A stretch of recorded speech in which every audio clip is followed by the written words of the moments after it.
వస్తున్నాయి ఫీలింగ్స్ అంటూ glamour doll మాదిరిగా ఆడితే పాడితే నేషనల్ క్రష్ అన్నారంతా రష్మికను. కానీ ఆమె ఫీలింగ్స్ వేరే. ఏ వయసులో చేయాల్సిన సినిమాలు ఆ వయసులో చేయాలి అనుకున్నారు. స్టూడెంట్ క్యారెక్టర్ ఇప్పుడు చేయలేకపోతే ఇంకెప్పుడు చేయలేను అనుకున్నారు. అందుకే గర్ల్ ఫ్రెండ్ సినిమా చేశారు. అందులో ఏముంది గొప్ప అనుకోవచ్చు, కానీ ఉంది. రష్మిక రెమ్యూనరేషన్ 5 నుంచి 6 కోట్లు. జస్ట్ 50 రోజులు డేట్లు ఇస్తే ఏ బాలీవుడ్ సినిమా అయినా చేతిలో ఉంటుంది. కానీ గర్ల్ ఫ్రెండ్ సబ్జెక్ట్ విని రష్మిక తీసుకున్న రెమ్యూనరేషన్ జస్ట్ 3 కోట్లు మాత్రమే. ఇలాంటి సబ్జెక్ట్ తనే కీలకంగా ఉండే సినిమా కమర్షియల్ గా ఎలా ఉంటుందో తెలియదు. అందుకే జస్ట్ 3 కోట్లు తీసుకున్నారు. తన పక్కన ఎవరు నటిస్తున్నారు, ఫలానా హీరో కావాలి, ఫలానా రేంజ్ నటుడు కావాలి అని అస్సలు ఆలోచించలేదు. స్క్రిప్ట్ కు తగిన నటుడిని తీసుకున్నారు, ఓకే అనేశారు. That's all. సినిమాకు 55 రోజులకు పైగా వర్కింగ్ డేస్ అవసరం పడ్డాయి.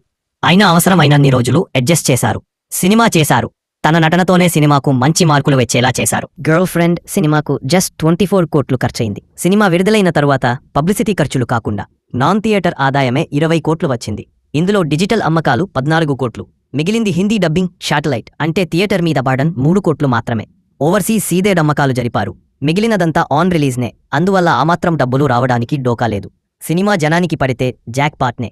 సాధారణంగా గీతా ఆర్ట్స్ సంస్థ నిర్మించే సినిమాల ఫైనల్ కాపీని చూసిన తరువాత నిర్మాత అల్లు అరవింద్ ఎడిటింగ్, రీషూట్ సజెషన్లు ఇవన్నీ పెట్టుకుంటారు.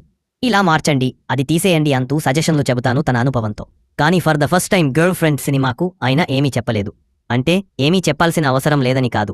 దర్శకుడు రాహుల్ రవీంద్రన్ మీద గౌరవంతో ఆయన స్టైల్ ఆఫ్ టెక్నిక్ ను డిస్టర్బ్ చేయకూడదని అలా చేశారట.